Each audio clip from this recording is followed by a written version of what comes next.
All right, now we got this is a good slate, man. I see why my baby girl wants to be here for this one, man. You got Nebraska at USC. This is the new Big Ten, man. You got two all-time logos going at it in the Coliseum. I wish USC was a little bit better, so that home field advantage or that home field just vibe within the Coliseum could be there. When the Coliseum is dialed in, it's a special place to be. Neither here nor there. 4 Eastern on Fox. USC 8.5-point favorites in this game. 8.5 feels like a lot, especially with the changes that both schools are bringing into this matchup. For USC, there's a lot to unpack here because this year has not been the year that you wanted to have. It hasn't been. Let's just be frank. This year you thought maybe you could be a dark horse college football playoff team. You could maybe find your way back door if you got the defense right. Defense got right. Defense has done essentially what we've asked them to do. They're allowing 23 points a game. If you told me going into the year that USC's defense would allow 23 points a game, I'd say, okay, yeah, they're probably flirting with a double-digit kind of season when it comes to the win total. Hasn't been that case. But going back to what I was saying, you switch quarterbacks, all right? Jaden Maiava, transfer from UNLV, getting the keys to the offense. I think there's a chance now here in a couple of different sectors of the USC fan base when it comes to your postseason conversation. Jaden Maiava, you would imagine, will get the keys for these last 3 games. If you finish the year 3-0 with him at the helm, you say, okay, well, hey, there you go. We just had the wrong guy playing quarterback. Or, hey, there you go. We just needed to get some more juice out there offensively and have the mobile guy get rolling. You're also probably not saying, well, we need to go to the portal and find a solution at quarterback. You're saying, okay, the future looks bright with this guy at quarterback. You're also saying, when it comes to the conversation around Lincoln Riley, he still got it. Hey, we thought maybe the whole Miller-Moss thing wasn't going the way we wanted it to, and we were worried about Lincoln Riley because that was what we banked on with him as the head coach, being the quarterback whisperer. Hey, he still got it. So this is a chance for Lincoln Riley to prove to the USC fan base yet again, hey, I'm still the quarterback guy. We're going to be okay. First year in the Big Ten. We took our lumps, but look at how we finished. And how we finish is the key part here because USC, man, 7-5 leaves a lot to be desired. But if you finish the right way with this quarterback, I think there's a chance now to kind of change the conversation when you get into the months of February, March, and so on and so forth if you're a USC fan. Now, that's where USC is. Where Nebraska is, it's funny because these teams have similar records. USC sitting there at 4-5, Nebraska sitting there at 5-4. How many of us know, man, Nebraska, that 6th win has been elusive. Been very elusive. Since 2016, elusive, that is. Now, for Nebraska, as weird as it is to say, as weird as these last couple of weeks have been, where you've been reeling off these losses and you're like, okay, here we go again. Losing to UCLA, not great. The way we lost to Indiana, the way we lost to Ohio State, okay, here we go again. We got to find a way, boys, to get one more. With 3 games left, if Nebraska can get this win and finish the year strong, which I think are all winnable football games with what they have left, the game against Iowa especially at the end would be an exclamation mark if you can get to 8 wins. As weird as it is, you have a chance, I think, to still make good on that preseason billboard that you were circling around if you're a Nebraska Cornhusker fan, which is progress. Progress, trajectory, kind of what we said about with LSU. This was never the year where Nebraska was going to go win the Big Ten. This was the year, though, where you got to 7 or 8 wins, ended the bowl drought definitively, and got excited about the future under Dylan Raiola. Now, that's, I think, where the conversation within this football game should start. Because Matt Rhule making a move on the offensive side of the ball. Dana Holgorsen, former West Virginia head coach, is going to be the play caller. And to me, what this says, I know it's a move for the future, or not a move for the future, excuse me. This is a move for right now, not a move for the future is what Matt Rhule said. But even with us having that quote, that soundbite, this is a move where you're trying to maximize a guy who is the future of your football program, in Dylan Raiola. Because to be honest, man, the formula of what you thought Nebraska would look like going into the season has not really been there. You thought it was going to be play great defense and run the football, right? Well, defense has been solid. Defense hasn't been abysmal by any stretch, but you are 3.4 yards a carry on the year, 111th in the country. You are 122 rush yards a game, number 98 in the country. So what we thought we could bank on to kind of get our true freshman quarterback a little bit more comfortable, not there anymore. Well, it's also start number 10 for Dylan Raiola. This is a point now, this is a move to me, if I'm Matt Rhule, bringing in a guy who is the quarterback whisperer, a guy who's coached guys like Will Greer, a guy who's coached guys like Case Keenum. Say, okay, we're taking the training wheels off, and we are leaning a little bit more heavily on you here, Dylan Raiola. We're going to go as you go.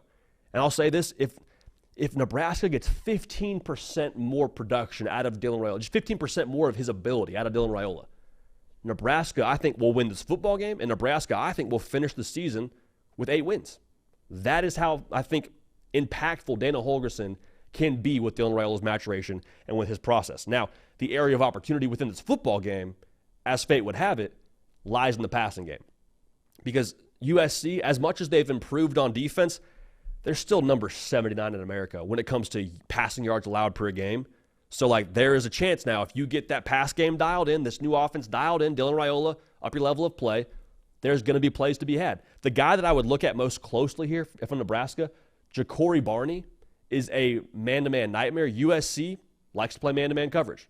So if I'm Dana Holgorsen here, I'm doing the math. I'm a Nebraska fan. Okay, quarterback whisperer, air raid background, guy who wins man-to-man matchups in Ja'Cory Barney, super talented quarterback in Dylan Raiola.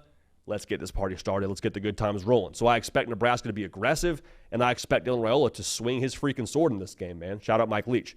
Now, a lack of success in that department would mean that USC probably, offensively at least, doesn't need to ask as much of Jaden Maiava in his first start as the guy at USC. Probably don't need to score 30. You can get away with scoring 24, 26, and if this pass game doesn't give you issues if you're USC, okay, we can kind of ease him into this game.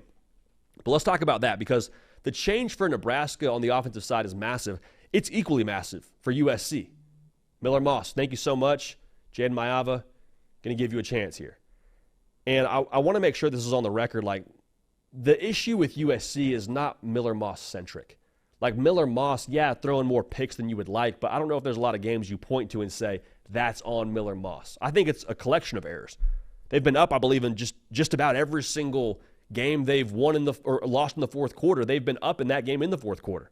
It has been a team thing. So Miller Moss, it's not so much that he is the problem, but it is, I think, a situation where you needed something different. You had to make a change. You had to find a way to get more out of your offense and get more out of your football team. And I think the comp for me here, it's a lot like changing the music at the party. The party's not bad. A lot of people here, good conversation. There's a little bit of buzz in the air. It's not a bad party, but hey, we've been playing Drake for the last hour and a half, and vibes haven't changed. There's not this crescendo of a good time. We gotta find a way here. It's nothing on Drake. I love More Life as much as anybody. I'm all about views. Play Scorpion, whatever you want to play. Pick a Drake album. I'm good with most of that, but we've played it for the last hour. We've gone with Miller Moss for the entirety of the season, and it's not cutting it. So it may not be Miller Moss's fault. It might not be on my man who's on the aux playing Drake for the last hour. We got to make a change. We got to get some Marvin Gaye on. Got to get some Earth, Wind, and Fire. Heck, let's throw some Rolling Stones on there. We got to do something different to get more out of this whole situation. So they passed the aux to Jaden Maiava. Now, Jaden Maiava does bring a different skill set to what USC does offensively. Big dude, 6'3", 6'4", can move a little bit, brings some mobility to the table.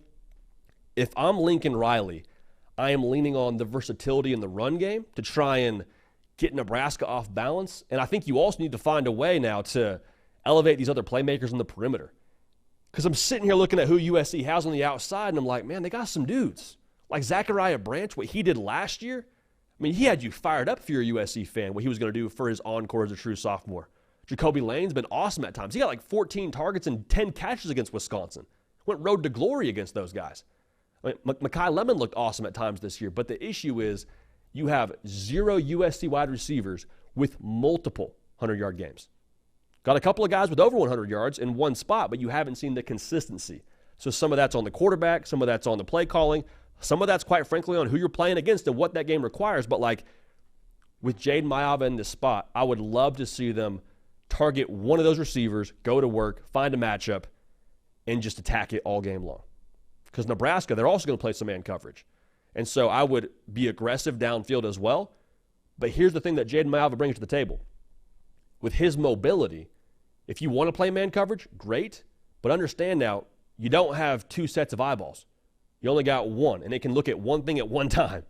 And so if I'm looking at my wide receiver in man coverage, as you're supposed to do, guess who I'm not looking at? Jaden Maiava, who broke contain. He's now 10 yards downfield. He's got a first down for USC, and the drive extends, and vibes are not great on the Nebraska sideline.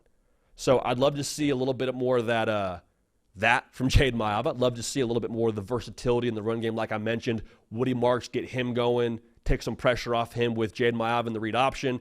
Just mix it up a little bit. The element of surprise for both teams here makes this the most volatile spot, I think, this entire Week 12 slate.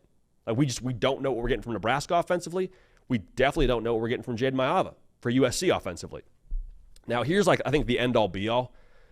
USC just has got to meet the physicality of Nebraska for 4 quarters. Notice what I said there, 4 quarters. Not for the first half, not meet them on that first drive, not play a great 3-quarter game like Nebraska, man. We talk a lot about, where the psyche is at for both these teams. Nebraska's dialed in. Nebraska's got a lot to play for. You get one more win, you're bowling, that means something to that operation. I don't know where USC is at psychologically. Not saying they're in a bad place. I'm just saying I don't know. Because of the fact that they've lost all these 4th-quarter games, because of the fact you made a quarterback change, you're in the Big Ten, you're getting worn down a little bit here. I'm curious where they're at. Because to stop the run and to play with how I think Nebraska ultimately is going to play, yes, they got an air raid background on Dana Holgorsen taking over the show, but Nebraska with who Matt Rhule is, they're still going to make it a point where you have to stop us up front. Whether it's 20 times, whether it's 40 times. Now, 40 would surprise me, but there's going to be some level of prove to us that you are physical enough to stop us up front. I wonder if USC has got the psychological state of mind right now to be able to meet that consistently. Your heart has got to be in it a little bit to stop the run. I don't know where USC's at right now. So what I said, most volatile spot of the entire Week 12 slate. You could see 2 very different operations than we've seen throughout the entirety of the season. But I cannot get over the fact that I know where Nebraska is at. Matt Rhule running the show, I know where they're at. I know they're engaged. I know they care. I know they're doing a good job of flushing the bad and getting on to the good. You expect Dylan Raiola to play in this game. If you're a Nebraska fan, you hope he is as healthy as he needs to be. But I'm not sold on where USC is at. I'm not sold on how engaged they are this week. So with that being said, I will take Nebraska to win. USC with an 8.5-point favorite in this game. We'll take Nebraska, obviously, to cover with them winning. So Nebraska, for the first time in a minute now, going bowling and have the trajectory of everything you thought you could be preseason still very much so on the table. That'd be big, man. For Nebraska, too, I'll say this, that's a long flight back. A long flight back from Los Angeles. You'd like to check out of LAX with a win in your back pocket. I'll just say that.